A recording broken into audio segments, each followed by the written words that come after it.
the dedication of the project is to my dad, who always coached my teams when I was growing up, and actually raised myself, my brother, and my sister as a single dad all the way through. And my mom actually wasn't capable of doing it, so he took it all on and was able to coach all of our teams, raised us with everything he had, and we saw him, every day going to work, putting the suit on, doing his best to make it work with his 3 kids, and constantly sacrificing himself.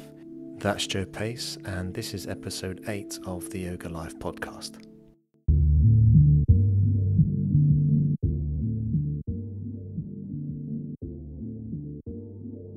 Hello and welcome back, loyal podcast listener.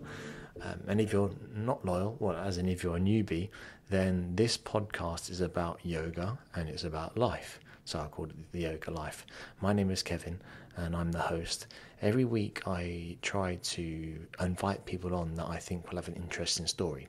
So I teach yoga for a living, and I am interested in people that are not only yoga teachers or yogis in general, but people that have an interesting view on yoga, or who've carved out a niche for themselves as a yoga teacher. One of the areas I'm really interested in is the online platforms like YogaGlo, which I'm signed up to myself, and I was formerly a member of Cody, which is now Alo Moves. I think this is a massive market. I think online services is only going to grow, and that's why I'm interested in our guest today, Joe Pace. Joe is the founder of Icewater Yoga. This is an online platform that he's created himself from scratch, and he's looking to carve out a niche within the online market. His story is really interesting, really inspiring, so I hope you enjoy this. And if you do at any stage during the next 50 minutes or so of the podcast, I'd really appreciate if you rated me or rated us. I say us, it's just me. I do everything, the graphic design, the audio engineering, everything. But if you like what I'm doing, I'd really appreciate a review on iTunes. 5 stars would be preferable. And but either way, I really appreciate you listening and hope you enjoy it. Hey Joe, how's it going? It's good, Kev. How are you doing today? I'm very well, thank you. Good to finally speak with you.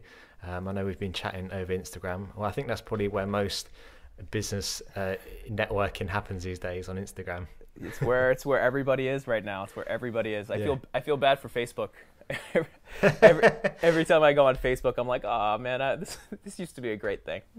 I know, it's just too messy, man. It's just too much. And my mum's on it. Well, I will say that with Facebook, if I post something on, I'm guaranteed at least 1 like, and that's from my mother. Yes, that's the fist pump. The fist pump. No, it's like, Facebook was like it's like the OG of social media. But it's all Instagram now, apparently. Yeah, absolutely. Yeah, because to kind of give people some context, we spoke via Instagram. I think after I did my podcast with Dev and Kelly, and I seen that you was reading about your platform, Icewater. It's something that as I said to you before, I've trained using YogaGlo. I've used Cody app, which are now Alo Moves, right? They've changed to Alo Moves. Yep. Is that right? Yeah. And I was thinking, actually, I've realised as a yoga teacher, when you use these apps, not only are you obviously doing your own practice, but you're also learning new teaching cues from teachers all around the world. I mean, don't get me wrong, there's some fantastic local teachers here, my colleagues, my peers, that are brilliant, but it's really nice to hear how yoga's taught on the other side of the world, or by someone from a completely different background or different training. A lot of the people that I go to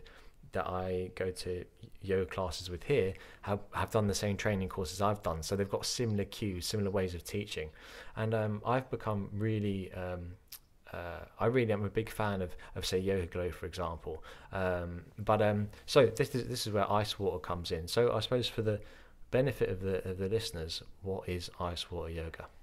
Yeah, sure. So before I even say anything, just what you'd mentioned, I totally agree with. I think both of those platforms you mentioned, YogaGlo and Alo Moves, are awesome. I've been more of a YogaGlo person myself in the past. And yeah, I think what you mentioned is exactly right. Like, they bring in amazing teachers. They have amazing content, amazing tools to access the content and filter it. I mean, it's powerful. I think just overall, they've been an inspiration to me. And like I said, mostly YogaGlo, I've just kind of, that's been where I've leaned. But, I've checked out Alo Moves too, and they have some amazing teachers on there and amazing content. So before I completely bury the lead, Icewater is a platform that I started. It's all online, soon to be an app where really all we're trying to do is build an experience that is similar to that studio experience that you were mentioning, Kev, where we're all about the most practical yoga that we can provide, where, it's really built for almost like a former self, like my younger self, where I was completely thrown off by the world of yoga. I started doing a home practice, and I wasn't really exposed to all the cultural aspects that come with yoga. And when I was, it was honestly just like a culture shock to me. I didn't, the oming and the clothing and the everybody being ridiculously flexible and like all of those things were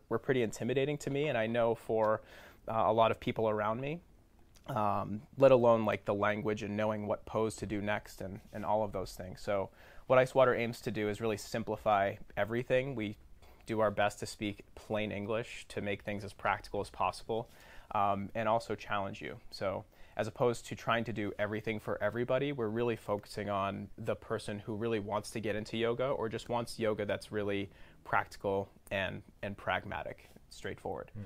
With that studio feel, I think really, a lot of the platforms out there have a lot of teachers, and that's amazing for the reasons you had mentioned. It's you have all of this perspective, all of these different places or different people to learn from, but at the same time, you kind of lose the ability to really get to know them oftentimes. So for that reason, we only have 9 teachers, and really everything we do is built around this idea of smaller community, but online as well. Okay. Yeah, because the concept of, when you think of these big giants like YogaGlo or Alo Moves, you think that that's not for me. Like I don't know, to start your own platform seems like a big jump, but the first time I heard of this was when I did do my 300-hour teacher training, and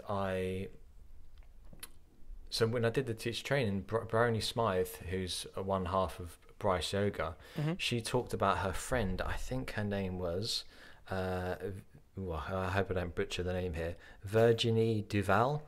She's this lady in Toronto who's supposedly started her own little kind of mini version of YogaGlo. And Bryony Smythe basically said, if you have an internet connection and you have some technical expertise, or you have a way to outsource those technical expertise, you have a video camera and a mic, you could essentially start your own platform. And I thought, wow, it's true, actually. I mean, it's not that straightforward, obviously, but you could get the ball rolling. You don't have to wait for, say, YogaGlo or Alo Moves to ask you to come and be a teacher on their platform. You could create your own. So how did you actually go about it? Yeah, great question. And it's totally true. I mean, there's so much technology available to everybody today. If you have an internet connection and a computer that can process at some capacity, like some reasonable capacity, you can pretty much do it. So to answer your question, the how of doing it was a lot of trial and error. I've never done anything like this before. My background is in mostly business and analytics. And so I'm coming from a background where most of everything I was doing was more like reporting, communication, presenting information, nothing ever really technical. So the whole thing for me was trial and error, but I'd say the thing that carried me across everything was my focus on a lot of detail and really high quality. And so at the beginning, when I first started out, the quality was just like completely unacceptable. And I'd say over the course of time, where I'd see these points, it's like, wow, I really need to improve that. I need to make this better. Doing it really all myself, I was able to sort of learn that it is very accessible to anybody who wants to build a website or an online platform, But if like you had mentioned, if you don't have technical expertise, there's a major learning curve, especially if you want to do it right, because you start to run into a lot of technical things that are just beasts. Honestly, like you want your video to play anywhere in the world, so you have to have a content delivery network that it can handle that, and you have no idea, or at least I didn't. I had no idea that was even a thing. I thought you just post the video somewhere and then it just plays everywhere, but like not at all. That's not how it works. But no, go ahead. Yeah, go ahead. So do you, how much of your stuff do you outsource? Zero. That's and by design. I went into the project with the mindset of I want to learn as much as I possibly can about everything that has to do with this. I want to, almost like the Steve Jobs example, right? Like he originally built all of the. Before I say anything, I don't want to be Steve Jobs by any means. But what Steve Jobs, his whole point was he wanted to be able to understand the whole process so that he could really effectively manage the whole process. And so from the website to producing the content to recruiting the teachers, the editing all of the content, doing all the customer service, all of that has been me thus far. And that, that isn't to say that like I'm special in any way. It's just the way that I decided to do it. And I my goal has been achieved. I've learned a ton of stuff, and I've really learned a lot of what I don't know throughout the process. I mean, there's so much more to it. There's so much more that I want to know. But over, there's plenty of time to learn it, and I've had so much fun doing it. Like that's the other part, is I chose this for a reason, and every step of the process has been, I mean, honestly, just this term gets thrown around a lot, but I would honestly say life-changing. Like it's truly changed my life doing this project.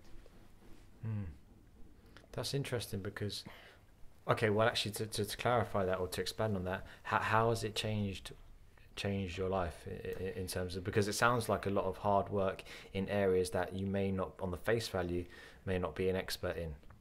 Yeah, no. So yeah, I guess the number one thing that I've learned is humility. Like I said, my background, I was in business, and I had, business degree and the whole thing.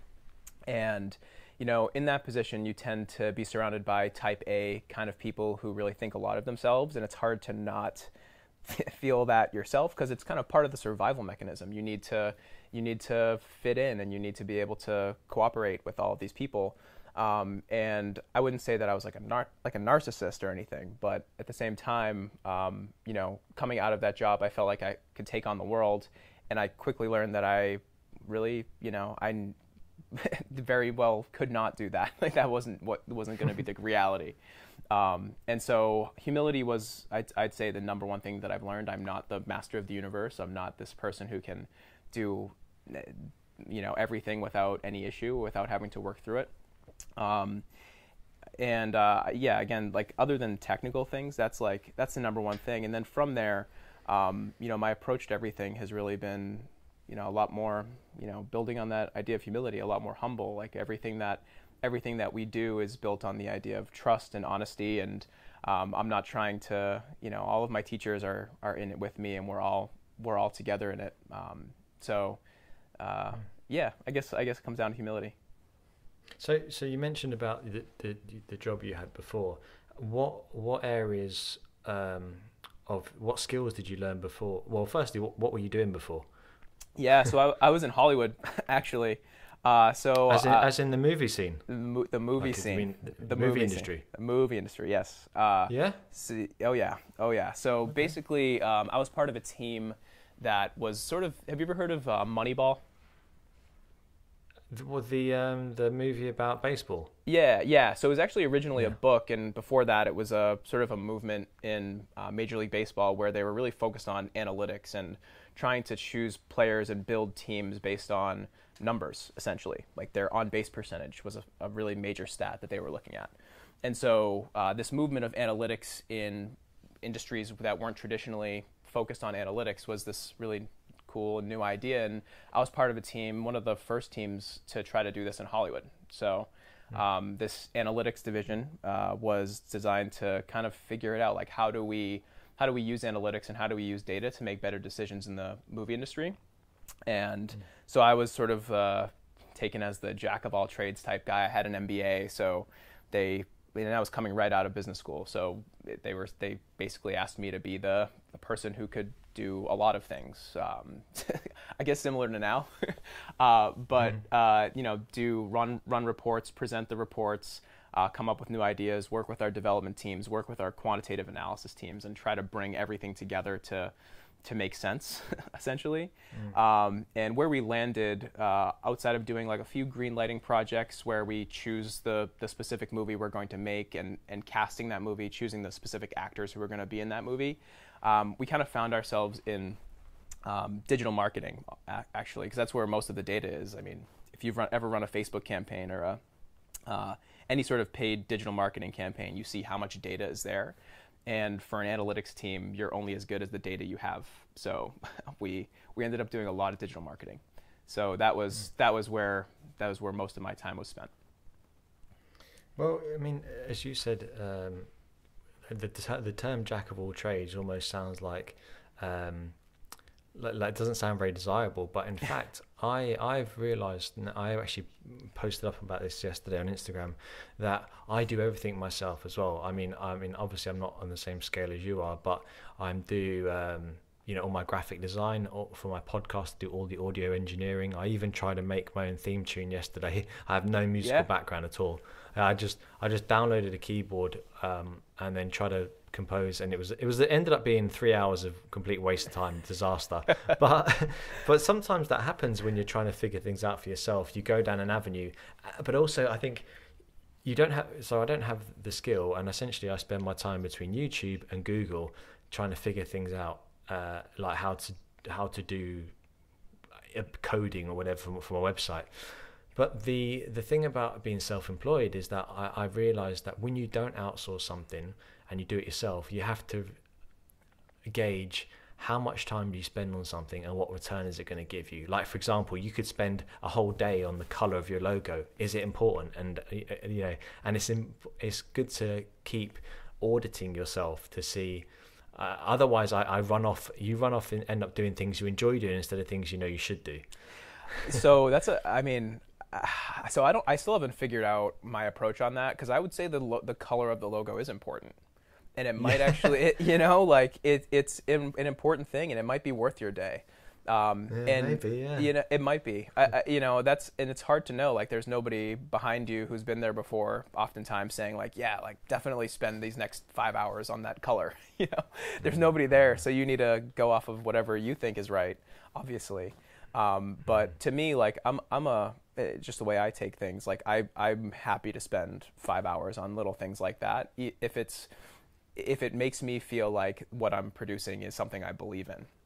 So things like the littlest details, and even the things you don't do are almost, the things that you spend time doing and choose not doing, that's all part of the process. And I think, we're all trying to do the best we can no matter what we're doing. And, nobody's ever been in your shoes at this time with your background trying to do the thing you're doing. So even if you have a mentor that's saying hey, do this or do that, that might be wrong too, so we only have our best guess. And that's where, it always comes back to this humility to me, because, if we think we know, that's probably a really good sign that you don't know, especially if you're trying to, if you're trying to predict the future, you're only as good as your trial and error, I would say. Well, so why did you, as you said, when you're on your own and you don't have someone over your shoulder telling you what to do, it's a humbling process. But why did you? Because the work you did in Hollywood sounds kind of interesting. Why did you leave that? Yeah, it was interesting, honestly, and I didn't leave for any sort of, I wasn't disgruntled. I wasn't like this upset employee. I just had always wanted to start my own thing, and I always wanted to put something out there that I produced that was, I wouldn't quite call it like art, but like a service to the world that I created, that I feel 100% behind. And Hollywood is a interesting place. I don't know what you've heard about it, but Well, yeah. What have you heard about it? I don't know really. I mean, I'm kind of on the outside, so Sure. it sounds like quite a shallow place and full of people out to kind of get one over on you. So it wouldn't be my ideal destination. Yeah, it's a bit like that. It's a bit like that. And not to say that there aren't amazing people who work in Hollywood. That's by no means what I'm saying. But there's a lot of stuff and a lot of products that get sold in Hollywood that I didn't feel extremely strongly about, and the process of selling them wasn't really the way I didn't believe in it wholeheartedly. And so even if the work was interesting, like we were doing some really cool analysis, and I got to work with astrophysicists from Harvard and MIT and super experienced web developers, and I was surrounded by people who were just better than me all the time, which was, I was super lucky to have that. But at the same time, sorry, go ahead. You can go ahead. No, so I didn't say anything. Sorry, go on. Okay. No, yeah. So at the same time, I'd felt like I'd kind of reached a point where I'd learned as much as I was going to learn there. And it was finally time to do my own thing, even if it was the wrong decision. I'd always wanted to start a business since I can remember, honestly. And I'd had so many ideas in the past and all kinds of things. And ultimately, the reason I never did them was because I didn't really believe in them. At the end of the day, I would be ready to pull the trigger and I'd be ready to do it. And then I would just be like, you know what? I don't really care about this. It may be the best idea. It may be like this. It's like, definitely going to make money, definitely going to profit from it, definitely going to, quote unquote, be successful. But I just didn't care enough to really do it. So this was finally the thing that I cared 100% about, and I could really get behind it. So that was it. Yeah, I think if you create something, your level of care is just it's just completely different to if you're working for someone else. I found that when I worked in jobs for someone else, my motivation was recognition, then it was praise, and then it was financial. And right. Then when you get that, and after a while that kind of wears off, and then you just want the financial, and then it's never enough. That's what I found anyway. So then you leave that job, you go to another job in a similar industry, and just because they offer you a few thousand more, and it's that circle of. And I think now that, although yes, it is kind of painstaking being self-employed and trying to figure things out, there is that sense of satisfaction when you hit publish on something. You think, oh, I created that from nothing. Heck yeah. You're talking about like the color of the logo and design and stuff like that, and that being important, which I get where you're coming from with that. Where did the name come from then? Yeah, no, thank you for asking. The ice water, the name comes from the saying, having ice water in your veins.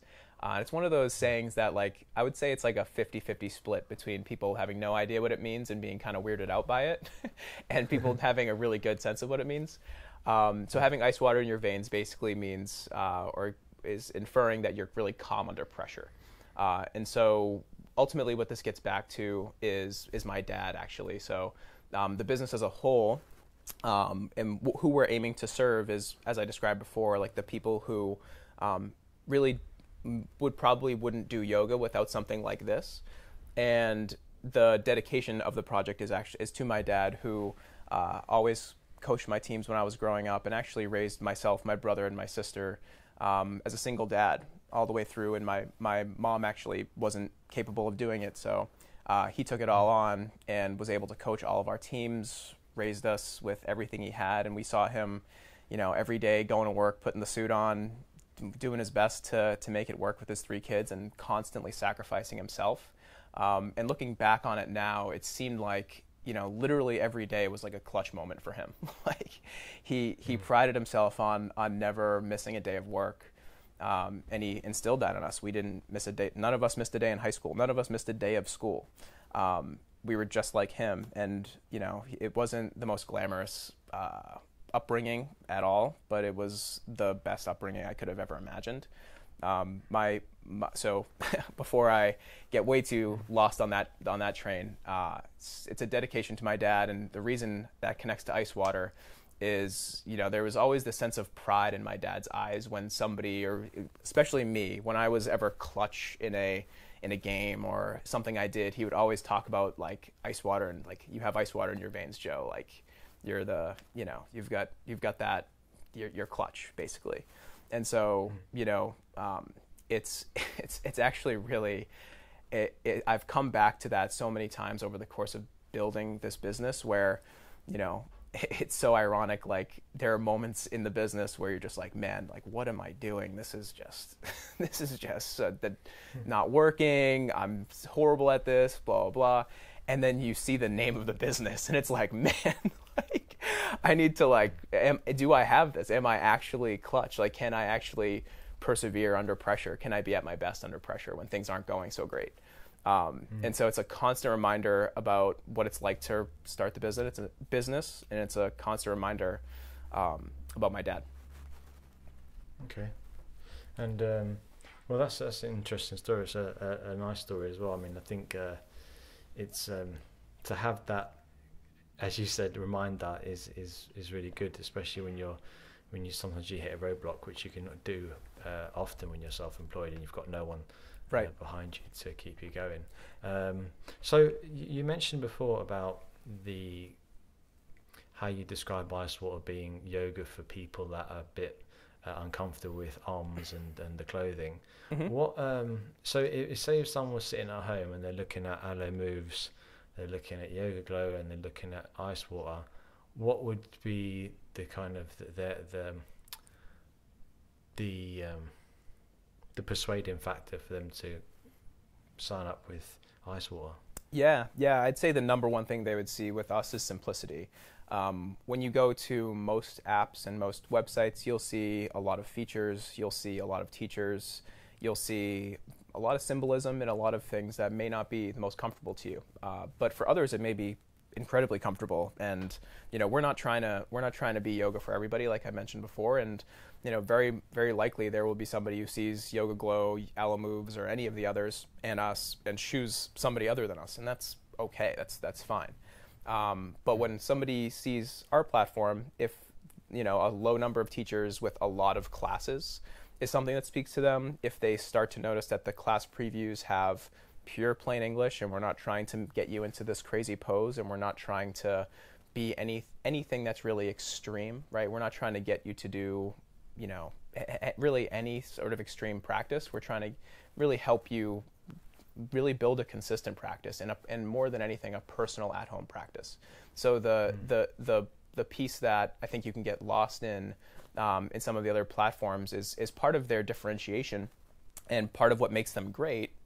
All of the features they have are amazing. They can, you know, remind you to take a class on a specific day, or they can lead you through a program, and they have little check boxes as you go through the program, and it's motivating and it's amazing. That's great. But in my own experience, I've found that the most powerful practice, and especially at-home practice, comes from when the motivation comes from within you.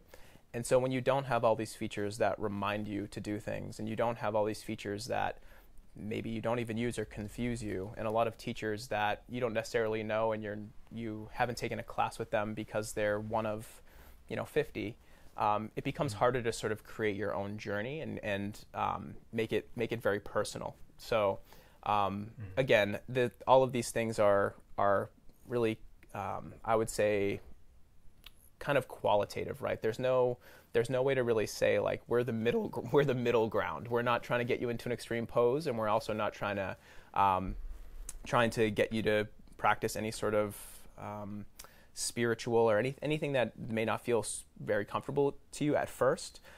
We're this middle road that just wants you to have a very regular, at-home, consistent asana practice. Yeah. Okay. I think that sounds, from looking at your website and looking at the teachers, no one, I mean, there's a couple of, very physically impressive people on your site, but no one looks what I would say call intimidating, really. Right. Whereas if you go on to Alo Moves, and if you look at some of the teachers and some of the stuff they're doing is just insane. It's I mean, insane. there's one chap actually looks kind of Will looks a bit intimidating. Yeah. He's kind of a big guy. So he's a big teddy bear. He's a big teddy bear. Okay, fair enough. Okay. You take one class with him and you completely get it. He's amazing. He's amazing. He is a big dude though. I ask him all the time, like, dude, do you lift? He's like, no, I don't lift. He's just naturally like a big dude. Yeah, but it's funny how, like, I think a lot of people that do online yoga, they are intimidated by a public class, or they don't have the knowledge to do their own practice. So that's why online appeals to them. But when you go to Alo Moves, they've got a looping video of actually Bryony Smythe, who I know and I have massive respect for, but she's doing this crazy stuff, like splits and the handstands and scorpions and stuff. And I think if someone's seen that, they think, oh, that's not for me, because I can't do any of that. Yeah, this yoga business is not for me. If you go on to YogaGlo, it's more it's a little bit more, I feel, softer and friendlier, and they have areas of YogaGlo where you can just do breathing or meditation, so it's not just about the physical asana. So I think there's definitely a market for that, and as you said, if Icewater is more so about simplifying things so that people don't have to worry about things being too spiritual or too athletic, then it's nice to have something a bit more accessible. You mentioned earlier about the app. What's going to happen with that? Yeah. So it's in development. It's happening. Making a ton of progress, and having built the website, I can say that building the app is honestly so much easier. In the process of building the website, I thought I had deleted the entire website at one point. And I actually did, but I had a backup of it with, thank God somebody told me to do backups and have that going regularly. And it was literally like 4 months of work that I had just deleted without knowing. So none of that's happening. To answer your question about the app, none of that's happening. It's essentially an extrapolation of the website where everything is, again, as simple as possible. We have 3 sections of the app. It's every class that are very easy to filter. We have courses, which there are 30. All of them aim to be very different from one another and go towards specific goals that you might have in your yoga practice, and a favorite section. Like literally those 3 things. So you can filter all of our classes. You can take courses in a specific series. And any classes that you favorite will be in the favorite section. That is it. And so that's, again, we're aiming to be the simplest way to get into a real physical yoga practice. And I think one thing that I'd forgot to mention that I really do want to mention is our teachers. And I don't know if you were going to ask this, but I just want to make sure that I do mention this out here for anybody listening. The piece that I think has made this process a lot easier, and going it alone is obviously challenging. But when you have amazing people around you, that really truly makes all the difference. And this isn't like just talking. This is really the experience I've had. I recruited all of our teachers. And literally every one of them have had my back since day one. They all show up every single week and film classes with no promise of any future return. There's no upfront payment. There's no anything. They're actually my partners technically in the business. They have a share of the revenue. And so the most fair way I could think about building this business was to have teachers that really spoke to me when I went to their class. And I really, I thought that they would be amazing teachers for people who were just starting out with yoga and really wanted to learn the practice. And I found that they weren't just that. They were just amazing people who didn't need any sort of promise other than the fact that I was going to work hard and do everything that I could to make this thing a success for them. So I think that's just really something to mention, other than the humility piece, which I kind of wish I mentioned this earlier too, is the surrounding yourself with amazing people. Because again, like there are times when you're starting something, no matter what it is, where you have doubts and it's challenging, and then you go in my example, you go into the studio and there's whoever, any of the other 8 teachers other than myself, smiling, ready to, like, excited to shoot, not even asking about the check that I owe them, like not even asking. And of course I give them the check, but they're just there to support it and be part of the project and support me. So I just want to mention that it's really important. It has been incredibly important to me to have these people as part of the project.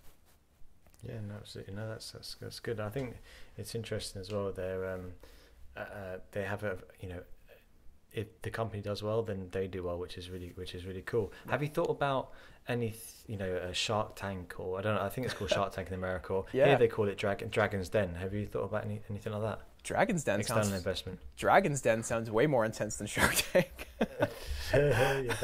Dragon's Den. I would do either. I mean, if it helps more people do yoga, I'm game. That would be cool, actually. It's one of those things where, my approach to it and the way I think about it is like, if I can share this with more people, then why not? Even if they roast me, I'm sure they would. I'm sure they would roast me, but it would probably be a really good time. So yeah, do you know anybody at Dragon Den? Maybe we can set something up. Well, it's funny you say that. I used to work for a company who one of the dragons from Dragon's Den was our main investor. Oh wow! When I worked for an artificial intelligence company, but they didn't win the money through Dragon's Den. They got investment from it's like doing, is it called Series? Series A, Series B, like Series A. That kind of stuff. Traditional. Yeah, traditional, exactly. But in terms of promoting your business, what have you found? Because I noticed that you start a podcast? Yeah, so we did, yeah. So it's basically all of or a selection of our classes just in audio form. So we haven't done like a full on like this type of podcast, but just a way for another channel for people to start to get a sense of what we're doing and what our classes are all about. That's it's definitely out there, and again, all towards the idea of just putting it out there and seeing, and really giving people an opportunity to experience it in a way that makes sense to them. So what do you find is the best medium for promotion, as in like Instagram, Facebook? I wouldn't put it on Facebook, but or direct marketing or newsletter. What's been the best way to promote your business? Yeah. The best by far is word of mouth, 100%. And there are channels that you need to make sure people are aware of it to get the ball rolling. This actually gets back to my days in the movie industry, where I actually had expected this coming in. We did this massive, like extremely expensive study, like super expensive study, where we were looking at what were the influential factors in a movie's box office success from the standpoint of the inputs you can put in beforehand. So basically, what works when you market a movie, and even though we had a massive sample size and we had a ton of examples in a really rigorous approach to the process, to the analysis, at the end of the day, the only thing that had significant and positive influence on box office was word of mouth. And so all the digital marketing, all the TV marketing, all of the print advertising, all of the everything else that happens was basically null. Like there was no conclusive evidence to say that they had any positive impact on box office. But word of mouth was the only thing that we saw. And so I kind of came into this with that expectation. And it's totally true. The way that the business has grown, and the people who stay around, I think that's the most important part of this business is, people staying on the platform and enjoying it for a long time. The people who stay are generally have found it through conversation, as opposed to this sort of like one-to-one, like, hey, I have this thing, why don't you buy it?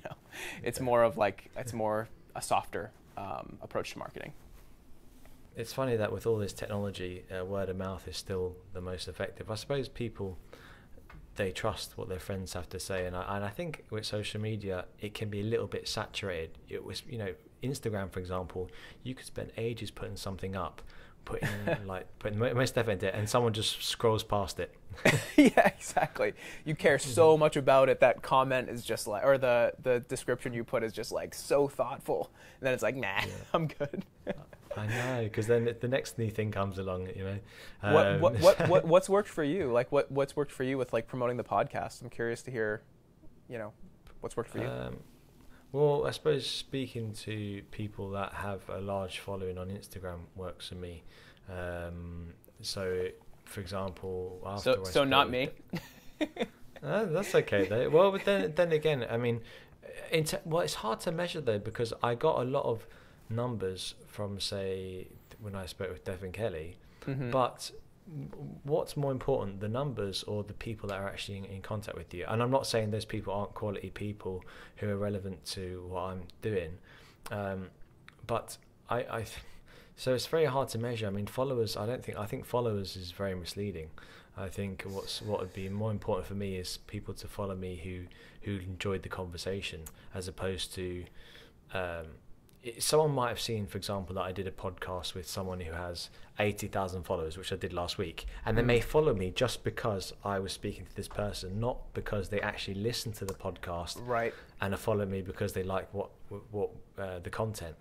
So I could speak to someone who has 1,000 followers, but if 500 of them actually listen to the whole podcast and then follow me, that's a more valuable follower. So people. Sometimes people follow people because they have a high number, or because they're associated with other people that have a high number of followers. And I think it's not a good metric to prioritize. So, I will say that I suppose to answer your question, Instagram is probably the most effective. Yeah. No. Well, I think you also raised a really interesting point about quality versus quantity, right? Like you can have fewer followers, but more passionate followers, and that's probably all you want, right? Everything else is just like a vanity metric. Yeah, exactly. Everything else is just like, oh man, I'm past 10,000, so that puts me in this new category, and now I'm this special, and now I have 6 figures worth of followers.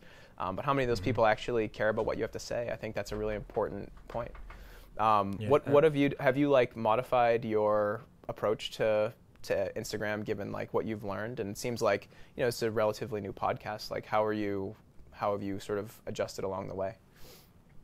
How have I adjusted my approach on Instagram? Yeah. Or anyway, and like as you've learned, like what have you adjusted? Well, the main thing I've adjusted is that I have only been on Instagram for a year and a half, and I didn't understand what it was about. Why would you put up pictures of yourself? And then I realized that it was a good way to promote yourself if you're doing something, especially that involves a physical practice. So therefore, I thought, okay, well, I seem to be quite good at these arm balances. So I'll just put pictures of me doing a balance on my arms, and then people would like that. And I thought, okay, so then your ego kicks in. You're like, people like totally. arm balance. People like arm balance. Oh yeah, I'm pretty people cool. like arm balancing. Yeah, exactly. So I'll do more of that. And then I realised that one day I thought I'm going to break my neck if I try and keep pushing the envelope, doing these crazy arm balancing. Totally. Like I'm doing a handstand on a ledge on a beach or something like that, and I'm like, what am I doing? Like I'm risking my life. So part of it was that, and also another part of it was I could get people come into class saying to me,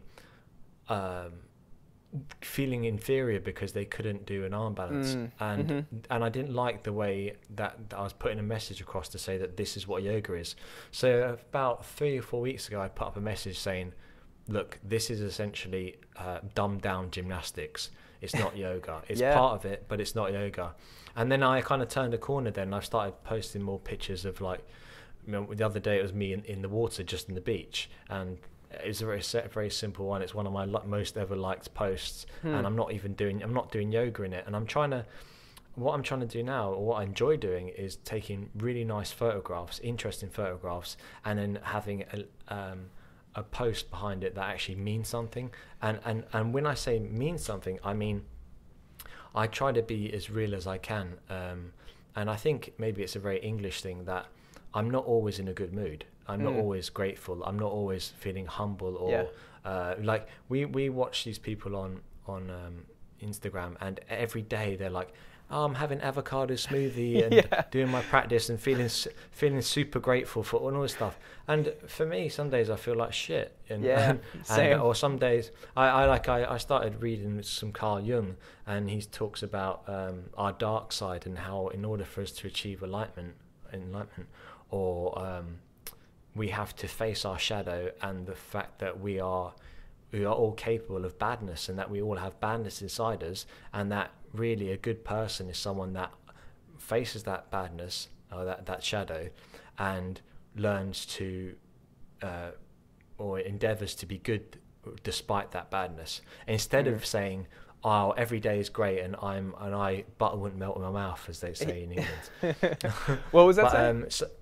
Butter wouldn't melt in my mouth. Oh, okay. I don't know. That's That's the first time I've said that in about 20 years. So we say, first like, I've heard if you say like someone who pretends to be innocent, they're like, oh, butter wouldn't melt, as in like they're trying to pretend like they're innocent. I don't know why I use that turn of phrase, but anyway. So now my I don't have a strategy actually. Now is just I just post up pictures that I think look interesting, and I say things that I really mean. And I'd rather have, and this brings us back nicely to this point, 1,000 true fans than 50,000 that aren't true. And there's a brilliant paper written by a chap called Kevin Kelly, who he is it's actually Tim Ferriss who mentioned this on one of his podcasts. And the 1,000 true fans, so if you say, for example, you're a yoga teacher, you have 1,000 what Kevin Kelly calls true fans, so 1,000 of them will follow you on Instagram. Maybe 500 of them will read your newsletter. Maybe 300 of them come to your classes, and then 200 of them come to your yoga teacher trainings or your workshops, and then 100 of them come to your retreats or your trainings.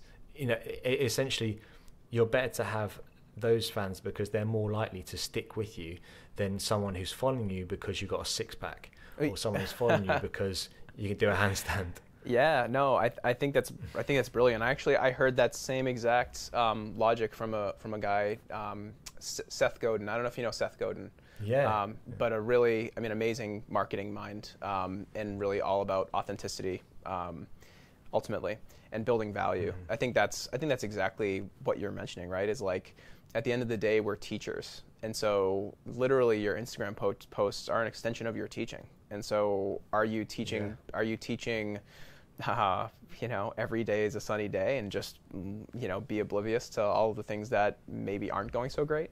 That's part of your teaching, and I think that's a responsibility we have. I think there's a major distinction between a yoga instructor and a yoga teacher, and if I've started to figure some of this stuff out myself. It's am I trying to? Is this about me? Is this about doing all the crazy poses and having everybody put me on this kind of false pedestal? Or am I really interested in reaching people and helping them and teaching? I think those are very different things, and it makes me think of like if you were a college professor, a university professor, like how effective are you if you're just using all these big words that nobody understands, right? Like, sure, you know them, you're impressive, you've written all the papers, and you're this thing, but why does that matter? You're just a single entity, kind of reflecting on yourself as opposed to helping other people. And so I think it's an interesting thing because Instagram is so visual, right? Like, it's so about the visual, and it's so about not just visuals, but visuals that stand out amongst the masses, right? Like, where there's so much stuff being posted every day, how is your stuff going to actually catch people's eyes and have them actually read it? And I guess one method is to shock and awe, which is like a strategy that commonly used in like the news and media.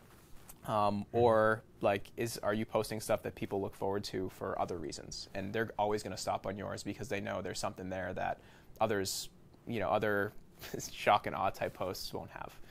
But I think it's really interesting what you just said, though, because like that's I think that's a really a change that I think a lot of people never oftentimes never make. So it's pretty cool to hear that you've made it. Yeah, I mean, it's I've lost a few followers from it, but that's what happens. All good, all good. Yeah, it's all good, exactly. So yeah, Joe, that's we've gone through a lot there. So the next thing for you is the app. Did you mention there's going to be? Have you got an idea as to when you'll launch that? Yeah. So giving specific dates, I've learned, is probably not the best idea. I've done that before, and it's not gone well. But soon, I would say in a matter of months. That's probably like the most accurate depiction I could give. We still need to test it. It still needs to be like really put through the ringer and tested a lot. But it's very close in the timeline of apps, how apps go. So that's coming. And right now the website is fully functional. It's fully mobile optimized. So it works really well on mobile phones. Perfect. So that was my goal from day one, was to start with a website that works on mobile and looks good and functions well, and then move to the app. So that's all there. And yeah, that's it. Icewater Yoga. If anybody's interested, I'm happy to talk with people. I think one thing that we're starting to explore a little bit more now is this concept. Again, getting back to this idea of making this online experience more personal and more studio-like. Really curating specific courses for people. So if anybody's interested in a specific set of classes that'll help them work towards a goal in their own time, in their home, and not something that's automated by some algorithm, something that's actually curated by one of our teachers. That's a new feature that we're going to start testing a little bit. And so why not? I mean, we literally haven't put anything out in terms of this yet, but might as well do it here. I think that'd be a pretty cool place to do it. Give your listeners a little special sneak preview. So if anybody wants to do that, they can email us or at info@icewateryoga.com. Okay, nice. Yeah. Exclusive. As exclusive. This is actually exclusive. like we haven't promoted this at all, but we're ready to do it. It's just we've kind of haven't really decided how we're gonna put it out there yet. So. Okay. Yeah. Well, cool. Well, no, Joe, thank man, you. Thanks. Yeah, man, thanks so much. That was really interesting. No, thank you so much, Kev. I appreciate the opportunity to be on here with you, and this was fun. Cool, man. I hope to chat to you soon. All right. Thanks, Joe. Same. Thank you. Thanks so much for listening. Next week, I have with me Lucas Rockwood of Yoga Body. Lucas is also the host of the Yoga Talk Show, which is one of the first ever yoga podcasts, and one that inspired me to create this podcast I'm doing now. So I'm really looking forward to chatting to him next week. As always, it will be out on a Thursday. That's when I publish my episodes. If you're enjoying the podcast, I'd really appreciate a review on iTunes. 5 stars, once again, is always preferable. The more ratings I get, the more I can do this, because I really like it, and I hope you do too. So have a great week, and chat to you next week.